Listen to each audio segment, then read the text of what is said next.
ان سازشوں سے آگاہی کرنا ہے امت مسلمہ کو، ان کے اندر ولولہ پیدا کرنا ہے، بیداری پیدا کرنی ہے، اخوت پیدا کرنی ہے، مساوات پیدا کرنی ہے، اور معاشرے میں نوجوانوں میں اعتدال پیدا کرنا ہے۔ اس ٹکراؤ سے نکالنا ہے امت مسلمہ کے نوجوانوں کو، ان کے اندر پیدا کرنا ہے کہ جہاد کا جذبہ پیدا کرنا ہے، وہ کفر کی ان باطل طاقتوں کے خلاف امت مسلمہ کو متحد کرنا ہے، فرقوں کے خلاف نہیں، ایک فرقے دوسرے فرقے کے خلاف نہیں، ایک کافر دوسرے کافر کے خلاف نہیں، یہ کفر کے فتوے ختم کرنی ہے۔ میرا دین میری مرضی نہیں، اللہ کا دین ہے، اللہ کی مرضی پہ چلنا ہے، یہ اللہ کا دین ہے۔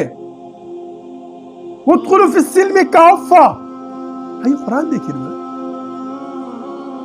سلم ہے، سلیم ہے، عقل سلیم ہے،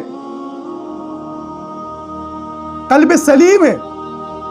اللہ امت مسلمہ کے عقل سلیم پیدا کرے، قلب سلیم پیدا کرے، قلب کے اندر وہ روحانی طاقت پیدا کرے۔